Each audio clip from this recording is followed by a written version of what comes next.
Велат дека само летањето е поубаво од возењето, но кога имате еден производ како што е Jaguar, секогаш е предизвик да се вози. И Pace го имаме возено во претходната генерација, сега доаѓа неговата втора генерација.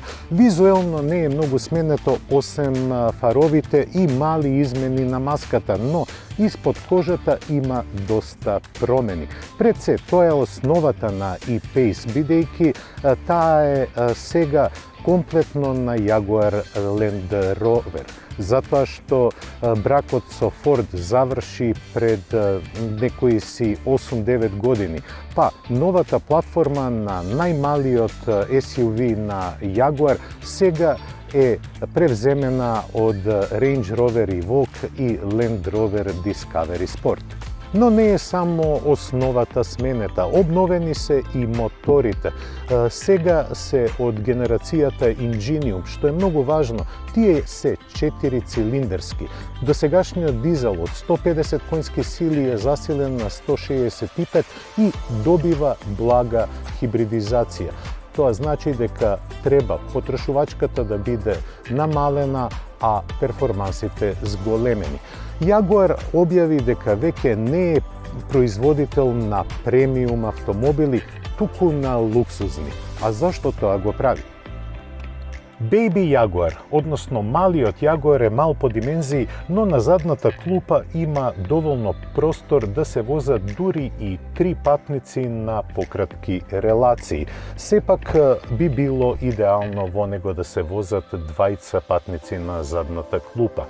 Она што ми се допаѓа е чувството на луксус, бидејќи секаде е употребена бокс кожата, а не имитации или вештачка кожа. Финалната обработка е одлична, просторноста е сосема добра. Иако е мал просторот во внатрешноста визуелно, се добива сосема убав печаток поради сончевиот покрив. Па, патувањето дури и на подолги релации, мислам дека ќе биде сосема во ред.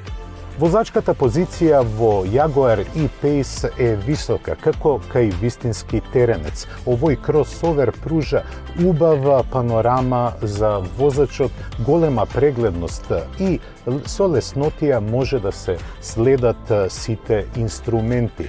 Како што реков на почетокот, Jaguar се декларира како производител на луксузни, а не на премиум возила. Па затоа во интериерот е направено таквото чувство да се пренесе на секаде. Пред се, материјалите што се употребени, како што е вистинската кожа, а пластичните делови се од мека пластика, даваат едно пријатно чувство. Палката на менувачот исто така променета, а ми се свиѓа симбиозата на електрична шалтабла и аналогни инструменти. Што се однесува на конективноста, таа е одлична. Пред се, во секој E-Pace доаѓа многу наградуваниот PV аудио систем и систем за конекција. Луксузот се одгледува и во аудио системот кој е изработен од Meridian, познат производител на аудио опрема, а сме го сретнувале и кај Range Rover.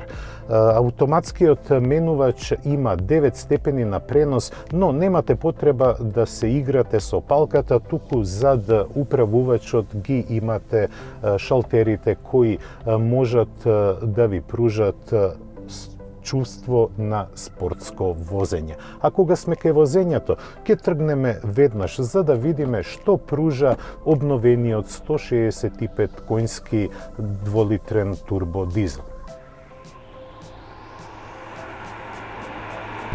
И на самото тргање веднаш се чувствува линеарната работа и на моторот и на менувачот.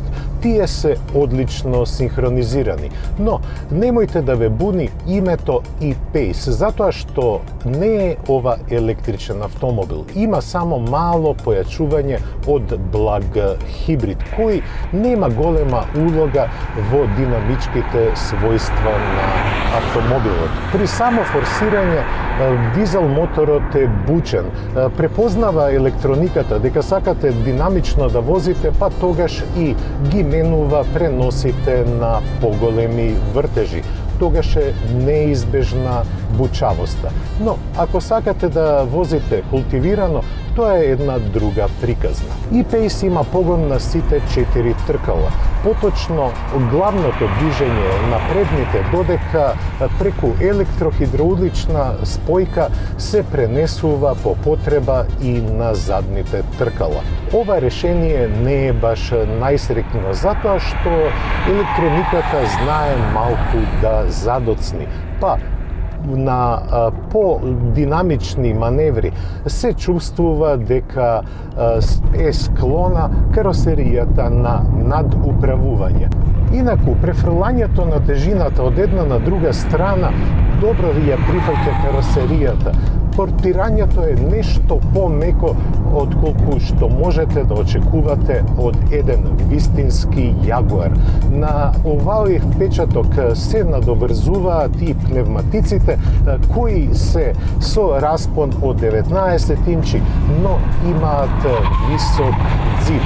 Па се чувствува дека не можете да го извлечете максимумот од потпирањето и од моторот. За пофалба е управувањето. Тоа е прецизно и во секој момент ви дава чувство дека го владеете возилото. Дури и одговорот на маневрите добро се пренесува на воланот, па возачот добива една самоувереност на која не треба многу да се подпирате, бидејќи, како што реков, овој склоп подлежи на надуправување. Тоа е поради големата тежина на предницата, но и, како што реков, барем јас така чувствувам, дека електрониката малку доцни во распределувањето на силата и потежниот момент на задните тркала. Доколку го споредам возењето со претходната генерација на E-Pace, можем слободно да заклучам дека има голем напредок. Напредок не само во задоволството за управувачот, туку и во динамичките својства. Како што реков, подлежи на надуправување, дури и на помали брзини на остри свиоци. Сепак чувството во кабината е извонредно. Не џабе Јагуар потенцира дека од премиум марка станува луксузна. Па, кога ќе возите култивирано, се чувствува дека микровибрациите не се пренесуваат грубо на седиштата, а оттаму и на телото на возачот и сопатниците. Моторот знае добро да потегне, а сепак не е се така црно. Со своите програми за возење, Јагуар E-Pace пружа задоволство во секое сценарио на патот. Дури и најмалиот кросовер од чопорот на Јагуар покажува дека ги има вистинските гени. Што цена од 65.900 евра, тој пружа извонредно високо ниво на опременост, но и на луксуз во внатрешноста, како и извонредно високо ниво на завршна обработка. Но не е се во цената. Некогаш се работи и за престижот, некогаш се работи и за перформансите, а некогаш се работи и за статус символ. А овоа возило може да биде статус символ, иако е со најмали димензии помеѓу кросоверите на Јагуар. Ова беше се што подготвивме за ова издание на Автомагазин. Срдечен поздрав и ви посакувам убаво расположение до следната наша средба за 7 дена. До гледање.